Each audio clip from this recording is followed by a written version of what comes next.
Hello बच्चों, जय श्री कृष्णा। मैं कोमल सोनी, आपकी केमिस्ट्री टीचर। आज हम बेसिक केमिस्ट्री की सीरीज़ में ये देखेंगे कि किसी यौगिक का अणुभार यानी कि मोलर मास कैसे निकाला जाता है। मैंने बेसिक केमिस्ट्री की प्रीवियस क्लास में आपको ये बताया था कि परमाणु भारों को कैसे याद किया जाता है। किसी भी तत्व के परमाणु भार को ज्ञात करने की ट्रिक मैंने आप लोगों को बताई थी। तो मोलर मास की सीरीज़ देखने से पहले, मोलर मास कैसे ज्ञात करते हैं उसको देखने से पहले, अगर आपने वो वीडियो नहीं देखा है तो पहले आप वो वीडियो ज़रूर देखें।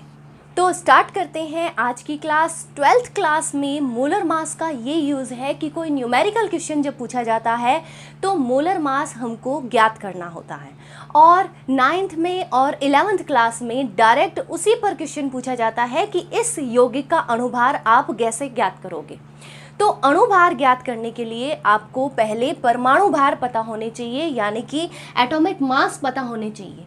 1 से 20 तक के जो एलिमेंट्स होते हैं, 1 से 20 तक के एलिमेंट्स को, उनके परमाणु भारों को आपको याद रखना होता है। लेकिन जो आगे के एलिमेंट्स हैं उनके परमाणु भार हैं वो ज़्यादातर क्वेश्चन में दे दिए जाते हैं, यानी कि ब्रैकेट में उसको आपको दे दिया जाता है कि इस तत्व का एटॉमिक मास ये है। मोलर मास की यदि हम डेफिनेशन देखें तो मोलर मास की डेफिनेशन ये होती है, मॉलिक्यूलर मास मतलब कि किसी अणु का भार। अणु का भार का मतलब ये होता है कि उसमें उपस्थित जितने भी तत्व होते हैं उनके परमाणु भारों के योग को उसका अणुभार कहते हैं, उसका मॉलिक्यूलर मास कहते हैं। मॉलिक्यूलर मास को AMU से डिनोट करते हैं, यानी कि इसके पीछे जो यूनिट लगाई जाती है वो AMU लगाई जाती है। AMU का मतलब होता है एटॉमिक मास यूनिट। आजकल इसको केवल म्यू के तौर पर भी लिखा जाता है, यानी कि केवल U भी लिखा जाता है। इसका मतलब होता है यूनिफाइड मास।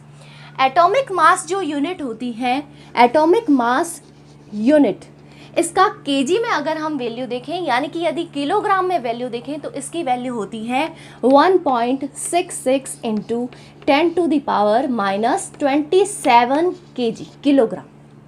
1 AMU का मतलब होता है 1.66 इंटू 10⁻⁻27 किलोग्राम।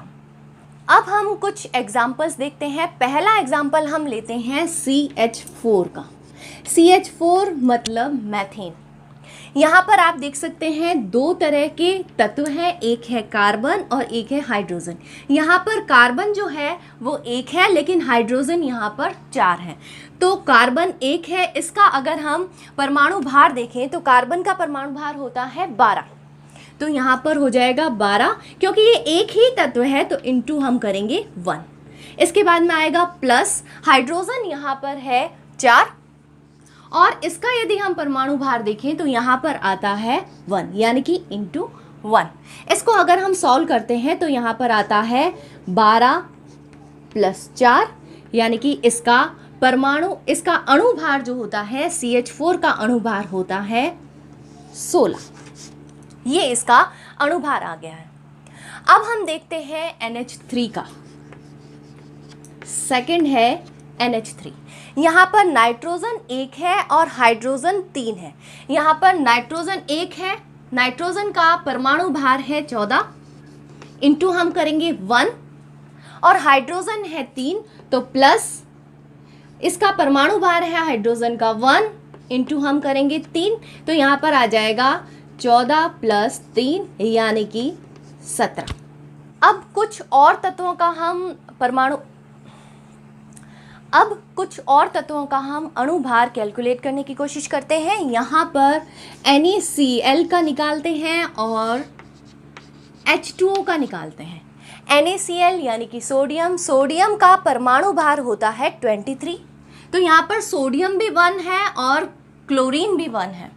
क्लोरीन का होता है 35.5, तो हम इन दोनों को जोड़ देंगे, यानी कि सोडियम का है 23 प्लस क्लोरीन का है 35.5, तो इसका अणुभार आ जाता है 58.5।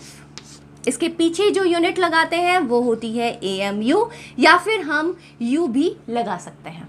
नेक्स्ट देखते हैं H2O का। यहाँ पर हाइड्रोजन है 2, यानी कि हाइड्रोजन है 1 इंटू 2, और ऑक्सीजन है यहाँ पर 1, यानी कि इसका हो जाएगा 16। तो यह हो जाएगा 2 + 16, यहाँ पर आएगा 18, यानी कि H2O का जो मोलर मास होता है वो होता है 18। अब हम थोड़े से बड़े अणु का अणुभार कैलकुलेट करने की कोशिश करते हैं, जैसे कि ग्लूकोज। इसका सूत्र होता है, ग्लूकोज का सूत्र होता है C6H12O6। यहाँ पर C यानी कि कार्बन है, यहाँ पर 6, एक कार्बन का है परमाणु भार 12, तो 12 × 6 प्लस हाइड्रोजन यहाँ पर है 12, एक का होता है 1 यानी कि 1 × 12 प्लस ऑक्सीजन यहाँ पर है 6, एक का होता है 16, एक का परमाणु भार है 16, तो 6 का × 6। यहाँ पर अगर हम इसको मल्टीप्लाई करते हैं तो यहाँ पर आती है वैल्यू 72 प्लस 12 प्लस यहाँ पर आती है 96। इन तीनों को अगर हम टोटल करते हैं तो यहाँ पर वैल्यू आती है 180। अब हम नेक्स्ट देखते हैं कैल्शियम कार्बोनेट का। कैल्शियम कार्बोनेट का सूत्र होता है CaCO3। यहाँ पर कैल्शियम है, कैल्शियम का यहाँ पर आप देख सकते हैं कैल्शियम आता है 20 नंबर पे, यानी इसका परमाणु क्रमांक होता है 20 और इसका अणुभार जो होता है वो होता है 40। तो यहाँ पर हम लिख देंगे 40 प्लस कार्बन है 1, ऑक्सीजन है 3, तो कार्बन का परमाणु भार होता है 12, यानी कि ये 1 ही है तो इसको हमको 1 से ही मल्टीप्लाई करना है तो 12 ही आएगा, प्लस ऑक्सीजन है यहाँ पर 3, एक का परमाणु भार है 16, तो इनटू हो जाएगा 3, तो यहाँ पर आ जाएगा 40 + 12 + 16 × 3। अगर हम इसको सॉल्व करते हैं तो यहाँ पर वैल्यू आती है 40 + 12 + 48 यानी कि 100, यानी कि कैल्शियम कार्बोनेट का अणुभार जो होता है, मोलर मास जो होता है वो होता है 100। अब मैं एक बड़े फॉर्मूला का मोलर मास निकालती हूँ, जिससे मुझे पूरा विश्वास है कि आप मोलर मास निकालना सीख जाएंगे और आप किसी भी यौगिक का मोलर मास आसानी से निकाल पाएंगे। तो यहाँ पर हम देखते हैं FAS को। FAS जो होता है उसे मोर लवण भी कहा जाता है। मोर लवण जो है वो 12th केमिस्ट्री प्रैक्टिकल में बहुत यूज़ आता है, प्रैक्टिकल में इसका बहुत यूज़ लिया जाता है और वहाँ पर इसका मोलर मास बार बार यूज़ आता है, तो इसको आपको कैलकुलेट करना सीखना होगा। तो यहाँ पर FAS का मतलब है ferrous ammonium sulphate, ferrous ammonium sulphate. Ferrous यानी कि FeSO4 dot NH4 whole twice SO4 dot 6H2। इसका फॉर्मूला होता है FeSO4 dot NH4 whole twice SO4 dot 6H2। यहाँ पर हम देखते हैं, यहाँ पर है Fe यानी कि फेरस, फेरस है एक और इसका परमाणु भार जो है, परमाणु भार होता है 56। तो मैं यहाँ पर वैल्यू लिख देती हूँ 56 × 1, क्योंकि Fe जो है वो 1 है, तो 56 × 1 का मतलब होगा 56 प्लस सल्फर। सल्फर आता है 16 पे और इसका एटॉमिक मास होता है 32। तो यहाँ पर मैं इसकी वैल्यू लिख देती हूँ 32। यहाँ पर सल्फर भी 1 है, इसका मतलब इसको 1 से मल्टीप्लाई करना है और इसका भी आंसर आता है 32। उसके बाद हम देखते हैं ऑक्सीजन। ऑक्सीजन का परमाणु भार है 16 और यहाँ पर 4 ऑक्सीजन है, तो इसको हम करेंगे 16 × 4। उसके बाद है डॉट, यानी कि हमको लगाना है प्लस। यहाँ पर आप ध्यान देंगे ये थोड़ा सा नया है, यहाँ पर देखिए NH4 whole twice. NH4 whole twice का मतलब है यहाँ पर N2 है और हाइड्रोजन है 4 × 2। यहाँ पर ध्यान देने वाली बात है कि नाइट्रोजन यहाँ पर 2 है और हाइड्रोजन 4 × 2। इसका मतलब ये पूरा होल है, यानी कि ये भी 2 है और ये भी 2। तो अगर हम इसको लिखेंगे तो यहाँ पर नाइट्रोजन का परमाणु भार आप देखिए, नाइट्रोजन का परमाणु भार है 14, ये है 2 तो ये हो जाएगा × 2 प्लस हाइड्रोजन यहाँ पर है 4, इसका परमाणु भार होता है 1, यानी कि 1 × 4 इंटू 2। उसके बाद है सल्फर, सल्फर का होता है 32, हमने लिख दिया 32 इंटू 1 तो आएगा 32, प्लस ऑक्सीजन यहाँ पर है 4, इसका मतलब 16 इंटू 4। उसके बाद है डॉट, यानी कि यहाँ पर हमने लगा दिया प्लस।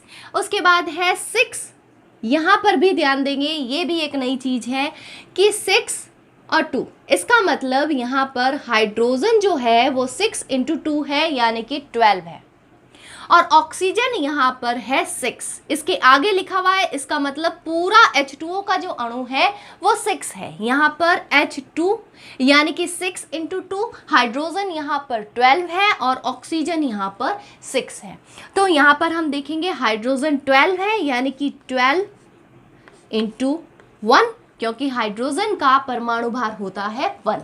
उसके बाद हम देखेंगे ऑक्सीजन, ऑक्सीजन यहाँ पर 6 है, यानी कि यहाँ पर हो जाएगा 16 इंटू 6। इसको अगर हम सॉल्व करते हैं तो हमारे पास वैल्यू आती है 392, जो कि इसका मोलर मास है। तो आप देख सकते हैं इतना बड़े सूत्र का, इतने बड़े फॉर्मूला का मोलर मास आप आसानी से निकाल सकते हैं।